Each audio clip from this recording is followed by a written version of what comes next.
Hey, this is Lisa A, and you're listening to Who's That Star on LCC Connect at Lansing Community College. Who's That Star is a behind-the-scenes show where I sit down and talk with the employees at the college. This is an inside look at LCC, where you have a chance to learn about their passions, projects, and what inspires them both in their work and personal lives. I'm your host, Lisa Alexander, and I'm so excited to get a chance to talk to all the people who make LCC great. This show is for you to get to know the people that work at Lansing Community College a little bit more and see what makes them tick. Are you ready? Okay, let's find out who's that star. Today's star has worked at Lansing Community College for 20 years. Since March 2022, she has served as the Dean of the Health and Human Services Division, HHS. Prior to that, she held the role of Interim Dean, Associate Dean of HHS, Interim Associate Dean of HHS, Program Director of Dental Hygiene, and Dental Hygiene Adjunct Faculty to Adjunct Professor throughout those 20 years. This star has a Master's of Arts in Education and Structural Program from Central Michigan University, a Bachelor's of Art in Communication from Michigan State University, and an Associate's in Applied Science Dental Hygiene from Lansing Community College. Woohoo! She is a registered dental hygienist. Okay, people, are you ready to learn who today's star is? Drum roll, please. Today's star is Elizabeth Berger.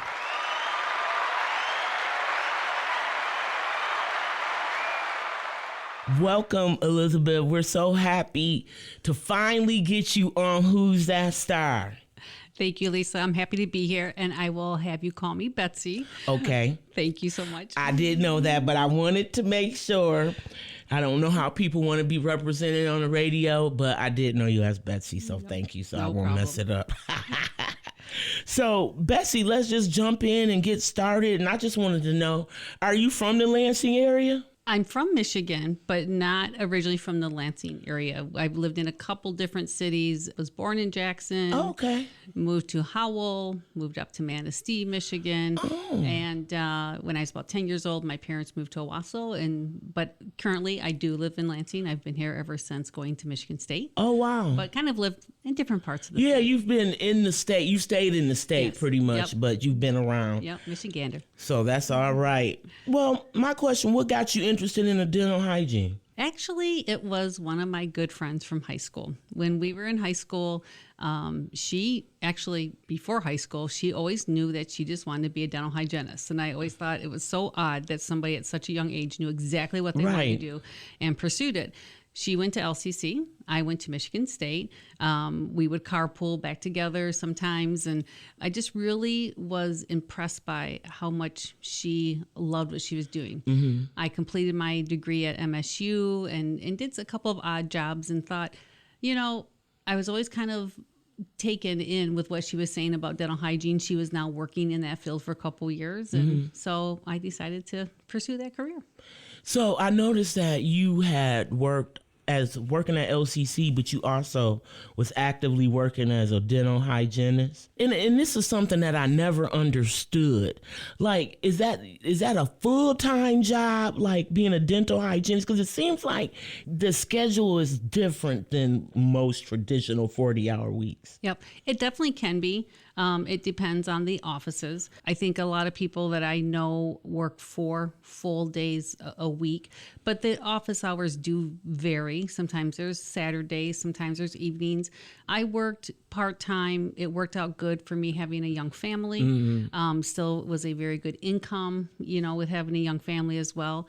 And then as my kids grew up, I picked up a job at another office. So I kind of varied between 2 offices, which I liked. You didn't get caught up in the office politics because you were in between a couple of jobs, and you really can do what you want with the career. You can make it full time, you can make it part time. Like I said, the pay rate is very good. So there's it's not like a part time job where you're not bringing anything home because you're paying so much for daycare. Right. And everything as well. Okay. So it was very good and flexible, especially with the family. Yeah, I was always curious about that. And then, like, when you go into that, do you think about how many miles you're going to be in?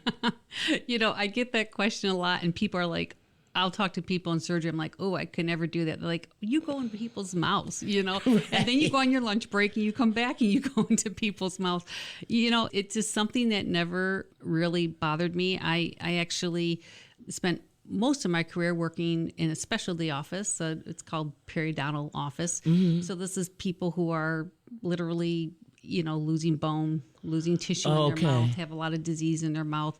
So sometimes you would see some cases that were really bad, but on the flip side, knowing that they were there and that you were there to help them, really made a big difference, especially what got people to that position. Right. Was it they didn't have insurance? Was it they had children and they had to put their needs first? I always would tell my students when I taught, and I lived by this philosophy, you don't judge someone when their mouth opens up. You're happy that they're there, and you're there now to help them. Yeah, and that's true, because you don't really know what has went on. And then, like, I found, like, as I've gotten older, medications mess with your mouth. You know what I'm saying? Like your teeth and your health and stuff like that. So, and then I have anxiety. And I found that having a good dental hygiene, like somebody who's comforting you in that chair, is a major important job, because that'll make me come back. You know what I'm saying? So, like, I really appreciate that role, especially now as I've gotten older and I'm like, I got to go get my teeth checked. I got to go do this. Having a good comforting person, is really something that I appreciate. So I wanted you to tell me about your role as the Dean of Health and Human Services. So in one sentence, that was one of the questions we had talked about earlier. In general, I oversee the operations of the division. That would be a one sentence answer. Mm-hmm. On a daily basis, what does it mean? It can mean anything from a lot of meetings. We do have a lot of meetings, budget stuff. If there's any concerns with staff, any concerns with students, on the fun stuff, definitely going in and getting to see people in the classroom, getting to mingle with the colleagues, getting to go to all the graduation services and the recognition, services and stuff. But there's a lot within the division, but there's also college-wide things as well, because, we are one LCC, so we all work together. So it's not just HHS, it's how we fit into the whole entire campus. To the whole unit of the college. Okay. Now, HHS, you got a lot of programs in HHS, and we talked about dental hygiene. What's some other programs that you are over? Oh, now you're going to tax me here. We have a nursing program. Mm-hmm. We have our surge tech and sterile processing program, our EMS program, which is EMTs and paramedics. Okay. We have our community health services education, which is a lot of our certificate programs. So phlebotomy, our certified nurse assistant, those type of programs fall under there. Child development is with us, definitely dental hygiene, fitness and wellness, and massage. Oh, yeah. I love, okay. Yeah, that's a great clinic that to massage, go to, the massage clinic. That's the best. Like, you don't try to get free massage, like, book me in for massages because I'm the dean. See, that's why they don't let me be the dean, because that would be one of my perks. It is a great service. And, it's a service that I think sometimes students and faculty and employees don't always know about. And I will put a plug in right now to reach out to the massage program. Best massage you'll have at a super cheap price. Oh, yeah, I know. And don't tell everybody, because they fill up. So you can wait around if you want to, but I just am impressed with our HHS division, because we have top tier programs. We do. And we have to go through like different credentialing and different things like that. And it makes me proud, because there's so many people that your division in particular, when you look at healthcare, they're great. Like, we're the bomb. Yep. And so to be able to head something like that, you couldn't tell me nothing. My chest would be sticking out all the time, because it's great work, and we've had great leadership, and so in the past and now currently, and so I just wanted to shout you out for that. Thank you. Yeah, and we're proud of our, we're really proud of our students. It's health career programs are not easy programs to go through. They're demanding programs. You're not just learning a new skill. In a lot of sense, you're learning a new language. Things are not called just the front or the back. They're the mesial or the distal. So not only are you learning new skills, but you're learning all the terminology that's associated with it. And we have a lot of students that have commitments outside of school. Right. And a lot of our programs are cohort programs. So you go through the program as it's laid out. You don't get to choose an evening class or a Right. Saturday class or a morning class. The program is completely laid out. And I always would tell students, when you get into those cohort programs, it's really like your full-time job now. Yeah. And so it usually takes a little bit of time for that to click and for people to realize how to balance life with school life. But, they're very demanding. That's why it's, like I said, going to those graduation paying ceremonies, I'm very proud of those students. They put a lot of time and effort and money into those programs. Yeah. They work hard. They do. They do work hard. And I just enjoy like what they bring to the campus. I know there's a program, and I want to say it's either Sterile Tech or Rad Tech, one of them, where they take the students and they walk them around and they're in their dress, and then they come in advising, and then they walk around advising. Yep.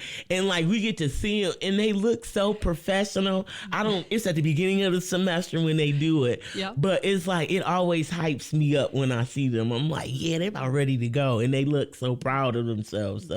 That is our Surge Tech program. Okay. And they're learning about aseptic fields, like what they can touch, what they can't touch, how they have to move around. So that's why they're kind of moving around you and skirting around you. So it's fun when they come to the division office. We'll try to set up little distractions or pop up from behind a door or something. And, Got you. And it's very fun. And I do have to mention one more program we have. I'm sorry. In trouble. So the imaging programs are also under. So Rad Tech, our sonography programs. Yeah. So I wanted just to get that. I'm sorry because I got excited. No, yeah, that's okay. But see, that's right. You the dean. You got them all in, and that's right. So there's no favoritism. If I don't get them all. Right, for sure. Well, what's one of your career highlights, Betsy? You've been doing this for 20 years. What's something that just stands out for you? I think one of my highlights was when I was program director for the dental hygiene program. Several of our programs in the Health and Human Services Division are accredited programs. Yes. So not only is our college accredited by the Higher Learning Commission, but individual programs have their own accreditation. And depending on the program, those cycles happen every 3 years, every 5 years, where your accrediting body comes to basically check you out, make sure you're doing everything you're supposed to. It takes about a year to get ready for those visits. It's a lot of work to get ready for them. It's a team effort. It's not an individual effort by any means. And our last site visit that we passed with flying colors. We had no recommendations, which is the highest rating you can get. And it's a big thing. It's a big deal to be able to get that all done and say that you passed with flying colors. And we got a stellar report. So for the team and my dental hygiene team, for the HHS division, it was a big deal. No, it is a big deal, because that's the thing, like a lot of people don't understand. And sometimes I think some of those commissions or whatever, they want to give you a little ding, you know what I'm saying? And for you to get out of there with just stellar results, I think that's wonderful. But I mean, that's what I try to get people to understand about LCC and those programs at HHS. For the money that you're going to pay and the skills that you're going to learn, you can't beat it. And you're going to come out there as a professional who knows what they need to do in that career field, and you're going to be wanted. Yep. And the study skills and the habits that our students learn also prepare them for the job, but also prepare them to go on in education. I told my students all the time, of my 3 degrees, my associate, my bachelor's, and my master's, my hardest one was my associate's degree because of the amount of time and work it took to, not that the other ones didn't take time and work, but when you're in a small cohort program and everybody knows you and they all want you to succeed, you're responsible not just to yourself, but everyone else there who wants you to succeed. Yeah, it kind of puts like a ownership on you to do your best. And then you're not by yourself, right? Exactly. So you got other people for sure.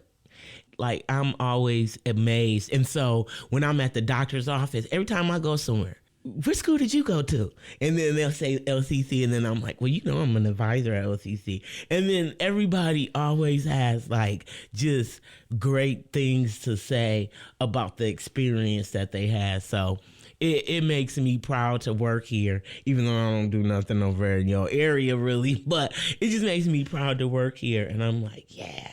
Well, and Lisa, to your point, that's another thing that makes me really proud, because we do hear back from people. We hear someone said, "Oh, my rad tech person today was an LCC graduate. My dental hygienist was an LCC graduate," and it's just, we're all over in this community. I mean, we are all over. I would dare to say probably anybody who has any kind of medical treatment has probably had assistance or help from an LCC graduate. And it's just wonderful to hear those stories, or they'll say, "Oh, so-and-so was my instructor." And da-da-da.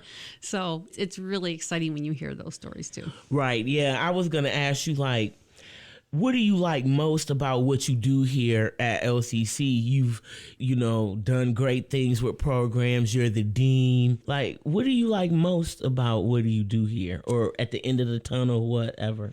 I would say the two things are definitely the people I work with. I mean, we have got stellar people over in the HHS division, staff, faculty.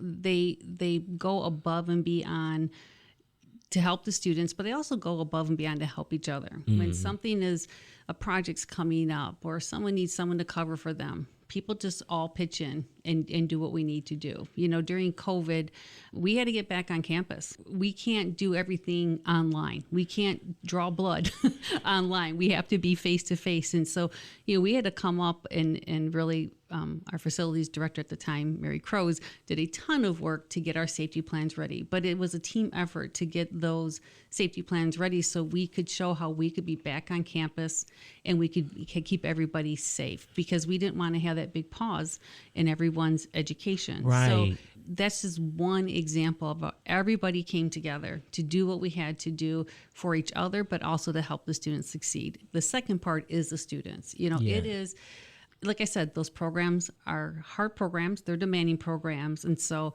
when you see those students who don't want to say anything and they're just kind of in the back of the room, to all of a sudden they're with a patient and they're asking questions and their confidence goes up, and then you see them at graduation or those pinning ceremonies, and it's just such a proud thing to see them accomplish their goals. Yeah, that probably would be something that's really, you would enjoy, because you get to see them at the beginning, and then when they graduate, and then just how excited they are. And then, like, we don't really do a lot the students has to do the work, right? Yep. But we provide them, we're their cheerleaders and give them guidance and things like that. And so it is so exciting at graduation time to see them make it. And you're just like, yeah. Sorry. No, go ahead. One of my favorite things to do when I was teaching in a dental hygiene program, I taught their head and neck anatomy class. So I was their first instructor for their first day of class. Oh, wow. And so, you got to see students just, what am I doing here? Wide-eyed, like, what am I doing? And then I also, at the end of their 2 years, I taught a board review class for them. So I could see this whole spectrum of when they were like, I don't know what I'm doing, to now taking all this knowledge and getting ready for the licensing boards. And I would always make sure I took one day in the late spring, right before they're graduating, and I'd walk through the clinic, which we do have a dental hygiene clinic here that people can come to. But I would walk through the clinic and I would just walk and look. I wasn't teaching. I would just walk in because I just wanted to see that interaction and their confidence that they had. 12 months earlier, they weren't sure if they could hold a dental instrument in their hand. And here they are treatment planning and making difference in their patients' lives. And I always would make sure I made time for that every spring just to do a walkthrough and Yes. really just look at the students and just see how far they've come. Right. That would make you feel like a proud mama. It You know, is, like, it is, yeah. I'm so glad. I'm so Yeah. proud of you guys. Well, I know you love work and you do a wonderful job here, but what's life like for you outside of working at LCC? Oh, life outside LCC, probably my biggest thing is family. Okay. Family's number one for me, be it with my kids and my husband, with my extended family.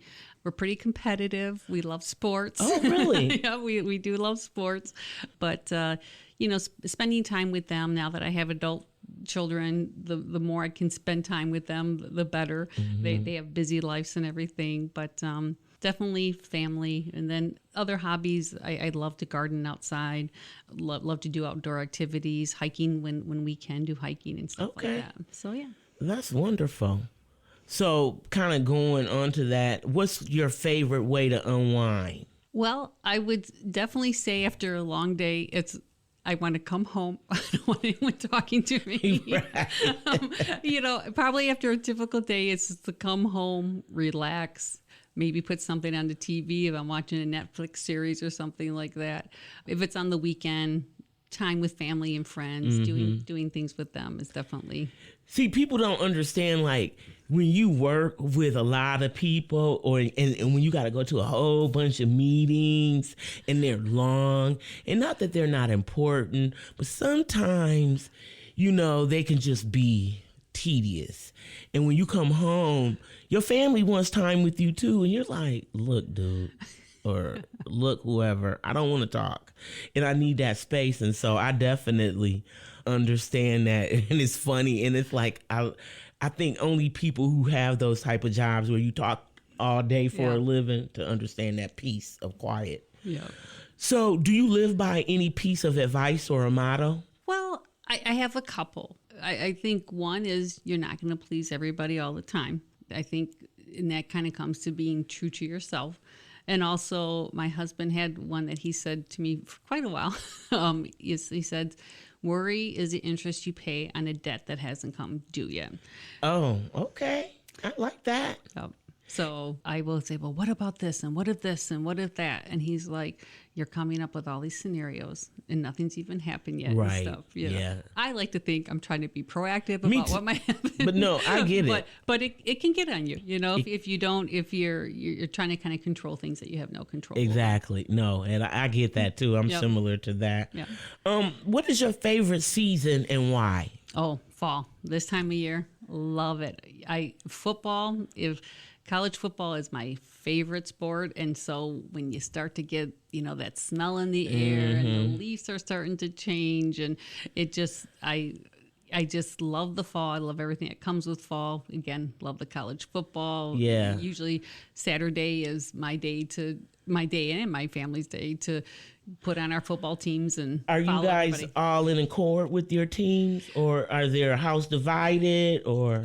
We are all aligned. I will have to say I kind of jumped on the Colorado bandwagon. Me too, me which, too. That's okay. That's okay. I will admit that I'm a bandwagon Me too. fan. I am. I am a Spartan through and through. No matter what the okay. season looks like, I will still support my Spartans. That's right. But we actually, it's funny. Our family, we have two family texts. We have one with my husband and my two boys, and that's where all the sports talk starts or happens. The other one is those four people, and then my two daughter-in-laws, because they're like, keep us out of the sports talk. Right. So if there's a game going on, we're watching the Lions, we know which one to be making all the comments on. So Cool. Yeah. It sounds like you get to spend time with your family and enjoy that time.